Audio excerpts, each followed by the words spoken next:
Se cuenta de una historia de un hombre piadoso que viajaba por una región remota en Canadá a una semana de reuniones. Esta persona se trasladaba a ese lugar cuando sintió repentinamente el golpeteo de una llanta dañada.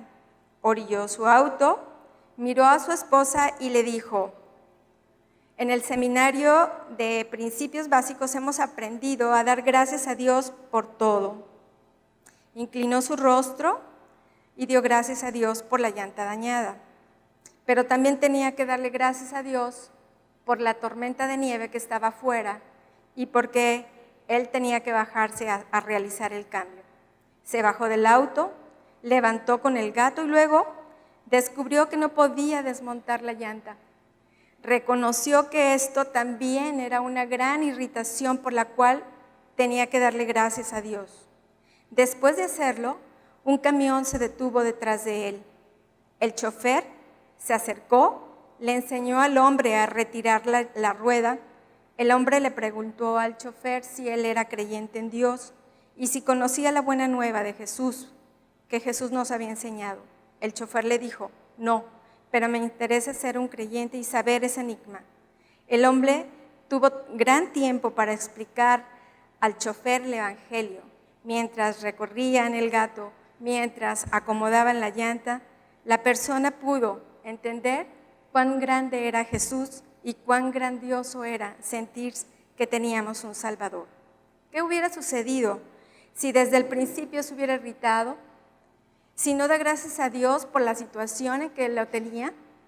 Tú sabías si el Señor tenía dispuesto ese día, esa ponchadura en esa carretera para que ese chofer se detuviera y conociera al Señor. ¿Cuántas de las veces nosotros estamos en situaciones de irritabilidad y solamente nos envolvemos en nuestra irritación? Entonces, darle gracias a Dios por la irritación. En esta semana, ¿cuántas irritaciones posiblemente tú has tenido? Posiblemente estabas formada en algún lugar, ¿verdad? Ahorita estamos haciendo grandes, inmensas filas para entrar a los supermercados y de pronto hay alguien, ¿no?, que está más lento que tú y bueno, a veces todas esas cosas nos irritan, esas pequeñas cosas nos irritan. A lo mejor hay oportunidades para que nosotros estemos entendiendo que este gran tiempo que hacemos durante la fila pudiera ayudarnos a mostrar un carácter diferente, ¿no? O cuando veas a alguien que tiene mucha prisa y lo veas irritado, ceder el lugar, por ejemplo. La primera reacción a nuestra irritación, ¿cuál es? Normalmente, ¿cuál es? Pues es encendernos, ¿verdad?, en el enojo. Y aquí cuando dice, dad gracias a Dios en medio de la irritación. Es algo difícil, a veces es casi imposible, pero me voy a llevar como primer tarea que cada que yo me enojo, le voy a dar gracias a Dios, ¿verdad? Porque yo no sé qué es lo que el Señor está trabajando en su juego y qué es lo que el Señor tiene como propósito para enseñarme a mí en ese momento. Sí, o sea, Dios está haciendo el plan, dice Adri, no es que demos gracias a Dios porque nos irritamos, sino para qué nos irritamos y cuál es el propósito de la irritación. Y entender, ¿no?, que el mecanismo o las herramientas que el Señor utiliza, pues ya hemos venido viendo, es el sufrimiento, la irritación y algunas de ellas. Entonces, nos devolvemos, gracias Adri, nos devolvemos a la primera de Tesalonicenses 5:18 que dice, ¿me ayudan a leer? Dad gracias en todo, porque esta es la voluntad de Dios para con vosotros en Cristo Jesús. Y están implícitas, ¿verdad?, todas esas irritaciones. Se cuenta de un chico que iba rumbo a su trabajo en bicicleta cuando observó una cochera abierta y un auto con un motor encendido. Miró al conductor, el conductor pareció mirarle, por lo que no se detuvo, pero el conductor tampoco se detuvo. Al levantarse del piso con la bicicleta deteriorada, empezó a gritarle y a reclamarle y a manotear de forma alterada, por lo que el conductor descendió del auto y reclamó, tú te atravesaste, tú no hiciste esto, y con palabras cada vez más acaloradas se envolvían uno al otro. Cuando el chico intentó levantar su bicicleta, de manera inesperada, una gran barra metálica tocó su cabeza, su cara muy cercana a la nariz. Al levantarse, llevó su mano hacia la cara y por el dolor tan intenso y vio que estaba sangrando. Perdió el sentido en ese momento. Cuando después de unos segundos logró incorporarse, el hombre, transformado, le ofreció disculpas. Se moría de palabras, de decirle que le iba a aportar y que le iba a ayudar, de llevarlo al hospital, de pagarle cuanto fuera necesario para reparar el daño. Mientras que se subía él junto al conductor a su auto. Al observarse adentro del auto, vio a su familia en el asiento trasero, totalmente aterrados. Rumbo al hospital, la pequeña niña sollozaba, el hombre manejaba rápidamente. En el hospital le atendieron rápidamente. El hombre cubrió por completo los daños y entregó a su familia al joven hasta la puerta de su casa, con la bicicleta doblada amarrada en la parte posterior del toldo. Aún después de algunos días que tenía que regresar a curaciones al hospital, el chico parecía alterado, con deseos de venganza, con pensamientos malvados, ideando planes para desquitarse. Comentó que algunos de los días no durmió por la tribulación de la venganza, hasta que el consejo de su padre lo calmó y lo tranquilizó. Le dijo: evita esos pleitos, jamás terminarías. El chico entendió y desde su corazón perdonó aquella escena y reconoció dentro de su recuerdo que él también fue negligente al no pararse y esperar cuando realmente vio el peligro. Entonces, cuando nosotros nos metemos en un lugar también de irritabilidad, el Señor nos ayuda a determinar si nosotros ocasionamos o no la irritación. Lo que viene adelante es saber si nosotros ocasionamos la irritación. Y digo, este chico lo comentaba, ¿verdad? Había pensamientos en su mente de decir: yo ya sé dónde vive, yo ya sé cuál es su familia, yo me voy a vengar. Y el padre le decía: espérate, él también sabe dónde estamos nosotros. Tranquilo, tranquilízate, todo va a pasar. Y bueno, el Señor nos reta, ¿verdad? ¿Cuáles serían las lecciones capitalizadas de este chico en este reto de irritabilidad? ¿Crees que habrá entendido él algunas cosas? ¿Cómo qué cosas habría entendido este chico? Creo que lo primero que debió de haber entendido es a ser cauteloso, ¿verdad? Lo segundo es evitar una conversación acalorada. Lo tercero es no perder los estribos. Lo cuarto es no buscar vengarse. También es permanecer en calma. Es difícil permanecer en calma cuando tú sientes que hay algo que te está irritando de más. Pero sobre todo lo que entendió este chico es a perdonar desde el corazón. Y si se fijan, durante todo el trayecto y la tribulación que él tuvo, pues fue realmente en sus pensamientos y en sus formas de actuar, ¿verdad? Llegó ya para que no le permitiera dejar dormir esa sensación, pues es que estaba realmente atribulado. Creo que este hombre también aprendió la lección. ¿Qué lección aprendió el chofer? Digo, yo no sé, la transformación de verlo ahí en el piso con casi la mitad de su cara destrozada. Y si el chico no volvía rápidamente, yo creo, me imagino que pensó que lo había matado. Y a lo mejor en su mente figuró toda la escena posterior, ¿verdad? El estar en prisión y bueno, una serie de cosas tan tremendas por un solo detalle. Veíamos la semana pasada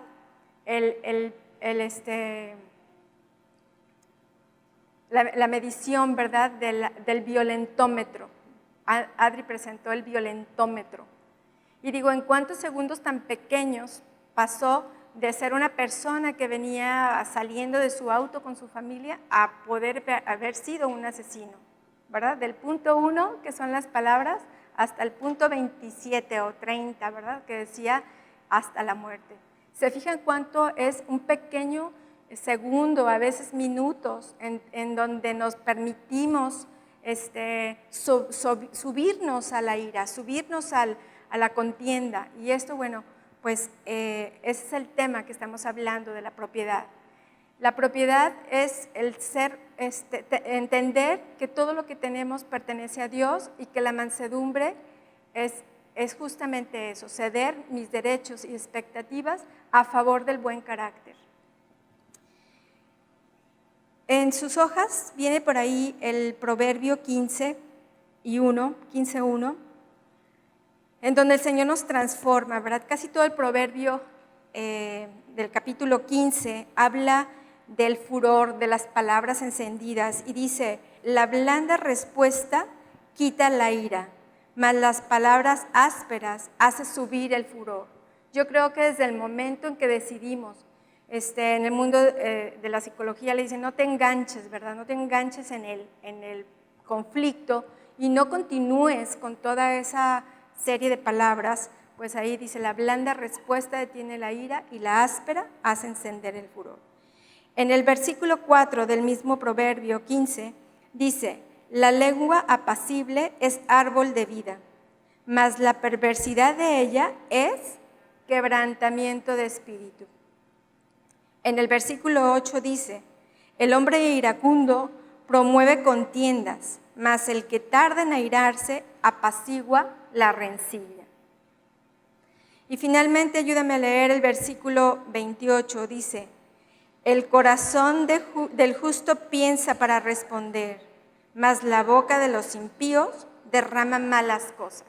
Entonces, si yo estoy cautiva, entendiendo y definiendo cuál será mi manera de respuesta, tengo que estar muy apercibida de que fácilmente me puedo irritar, y si eso es mi debilidad, pues entonces tendré que incluso separarme del lugar o separarme de las personas en donde yo todavía no tengo el carácter maduro para no contender.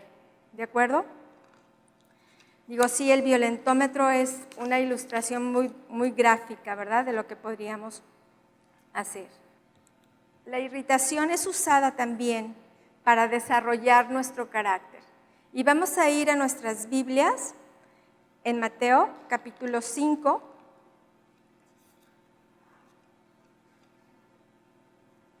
Vamos a ir a nuestras Biblias en Mateo capítulo 5, versículos del 3 al 12. Mateo capítulo 5, versículos del 3 al 12. Son las bienaventuranzas, ¿verdad? Les leo. Dice: bienaventurados los pobres de espíritu, porque de ellos es el reino de los cielos. Bienaventurados los que lloran, porque ellos recibirán consolación. Bienaventurados los mansos, porque ellos recibirán la tierra por heredad. Bienaventurados los que tienen hambre y sed de justicia, porque ellos serán saciados. Bienaventurados los misericordiosos, porque ellos alcanzarán misericordia. Bienaventurados los limpios de corazón, porque ellos verán a Dios. Bienaventurados los pacificadores, porque ellos serán llamados hijos de Dios. Bienaventurados los que padecen persecución por causa de la justicia, porque de ellos es el reino de los cielos. Bienaventurados sois cuando por mi causa os vituperen y os persigan, y digan toda clase de mal contra vosotros, mintiendo. Gozaos y alegraos, porque vuestro galardón es grande en los cielos, porque así persiguieron a los profetas que fueron antes de vosotros. Hermosa cita, pero si se fijan, en el versículo 9 dice: bienaventurados los pacificadores, porque ellos serán llamados hijos de Dios. Digo, nosotros todo el tiempo nos llamamos hijas del Señor. Y bueno, la intención aquí del entender que debemos ser pacificadoras en nuestras casas, pues es esto, o sea, para poder ser yo hija, necesito tener un ambiente, o proponer y promover un ambiente de paz, un hogar en donde mi casa realmente sea un refugio, en donde lo que se respire dentro de mi casa pues realmente sea la paz, ¿no? Que sobrepasa ese entendimiento. Y vamos a completar por ahí los renglones que tienen ustedes con la cita. Entonces, los pobres de espíritu, dice ahí, que heredarán el reino de los cielos. Los que lloran entonces recibirán consolación. Los mansos, dice, recibirán la tierra por heredad. Esa me encanta a mí, porque creo yo que cuando somos mansos, la tierra por heredad, pues es primeramente el Edén que el Señor está haciendo en tu casa, ¿verdad? Ese Edén que el Señor te va a entregar o que ya te ha entregado, ¿verdad? Dice, los mansos recibirán la tierra por heredad. Y todos aquellos que tienen hambre y sed de justicia van a ser saciados o somos saciados. Los misericordiosos, dice pues, van a alcanzar misericordia. Vean qué hermoso es los limpios de corazón. Dice que los limpios de corazón verán a Dios, ¿verdad? Entonces, nuestro propósito tiene que estar siendo todo el tiempo mantener nuestro corazón limpio y libre de agravios y libre de irritaciones y por supuesto también libre de contiendas. Y dice, los pacificadores serán llamados hijos de Dios. Y todos aquellos que padecen persecución por causa de la justicia, de ellos es el reino de los cielos. Y todos aquellos que son vituperados y que son perseguidos por la causa de nuestro Señor, dice aquí, hermosa cita, dice que vuestro galardón es grande en el reino de los cielos. Cuando iniciamos esta charla, hablábamos de las ocasiones en que jugábamos cuando éramos niños o niñas. En los momentos en que no queríamos jugar con otros porque queríamos que las cosas se hicieran exactamente como nosotras decíamos, ¿verdad? Aquí lo más importante es que nuestros hogares y nuestras casas estén siendo ese lugar de paz, ¿verdad? Ser pacificadores para empezarnos a llamar hijas del Dios Altísimo. Bien. Vamos a ir a una cita. No voy a mover la diapositiva para que no se preocupen. Vamos a ir a una cita, es Segunda de Reyes, capítulo 5. Posiblemente tú ya la has repasado esta cita.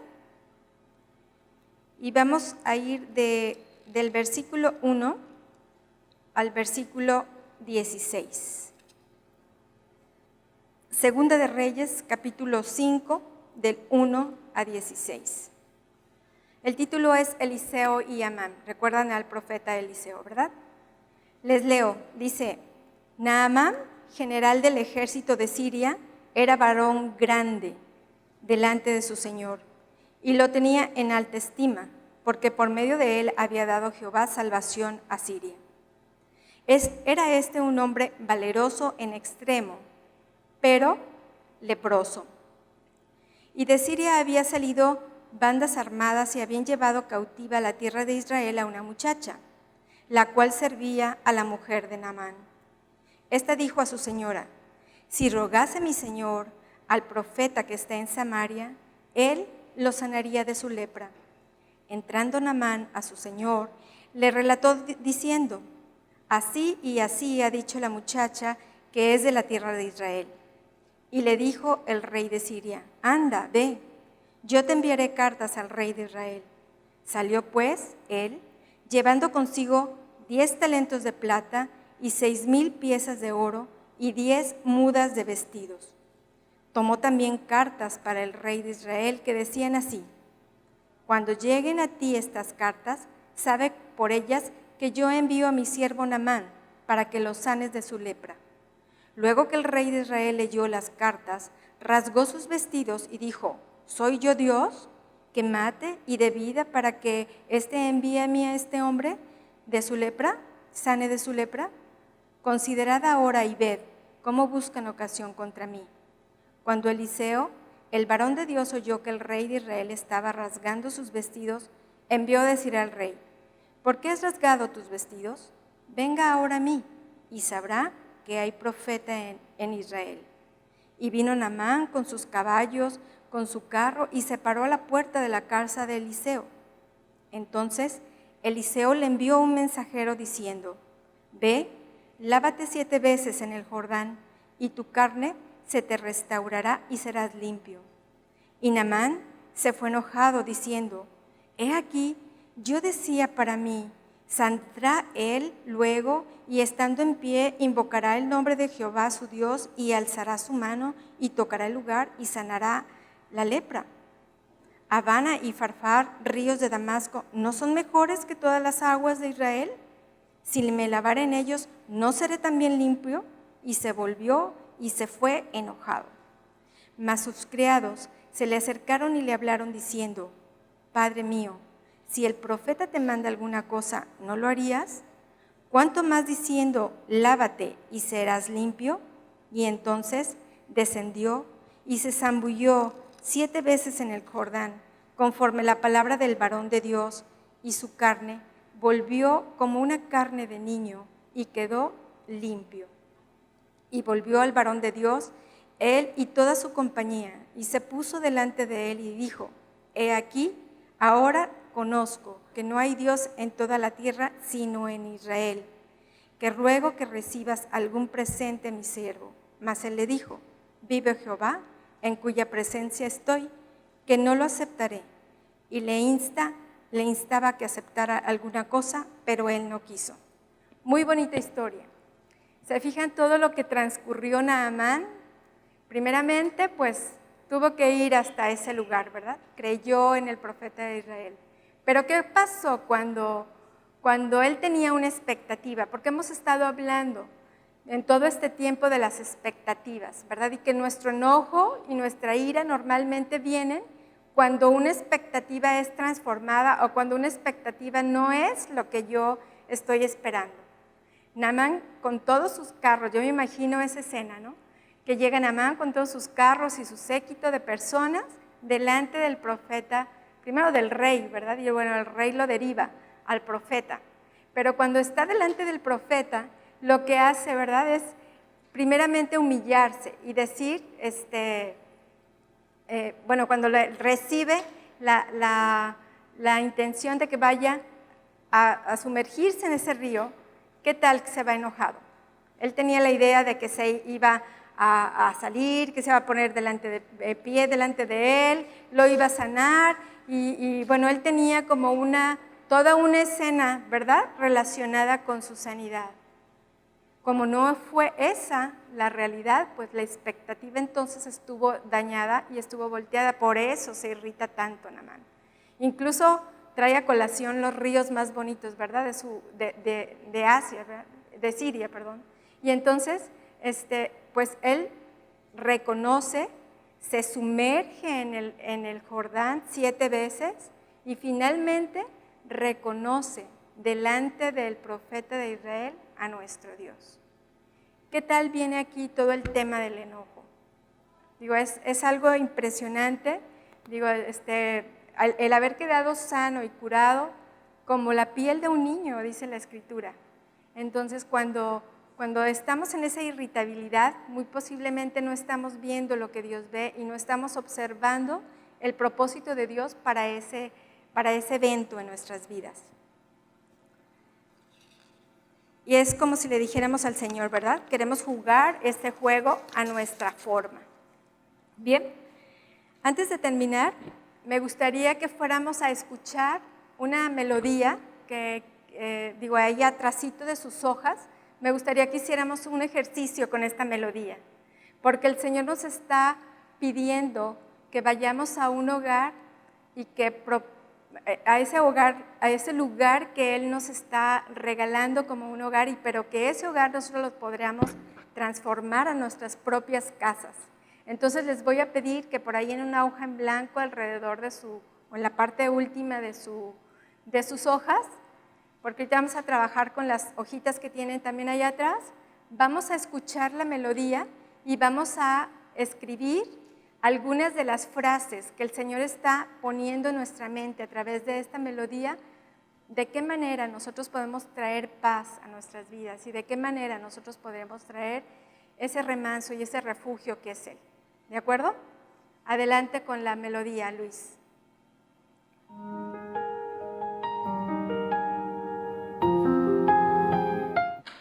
Dice que seas mi hogar, ¿verdad? Él es nuestro país, dice ahí, Él es nuestra identidad. Y yo creo que cuando nos apartamos del Señor suceden todas estas manifestaciones de un fruto que no es el de Él. Entonces el propósito de estar, la alabanza que iniciamos nos decía, oh, tu diestra me ha sostenido. Cuando yo estoy y cuando nuestro espíritu está en el Señor, estamos en el hogar adecuado, estamos en el lugar adecuado.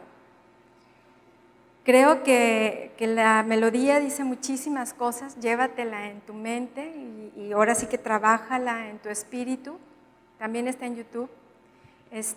Pero bueno, el propósito de todo esto es que nosotras como representantes del hogar en el que habitamos tenemos total oportunidad para influir en paz o para influir en contienda en nuestra casa. Puede ser ese lugar a donde no se necesita llamar para llegar, ¿verdad? Dice la canción, sino que es el lugar en donde de verdad acogemos con nuestras manos.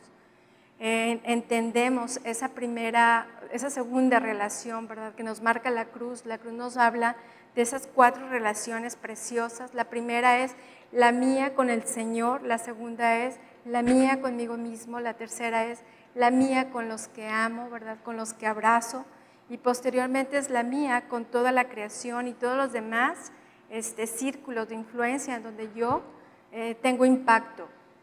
Entonces, qué mejor que tú y yo estemos sostenidas de esa mano y que el Señor sea el que nos ministre y que nuestra identidad y nuestro país sea el Señor. Amén. Amén. Bien, vamos a orar para cerrar.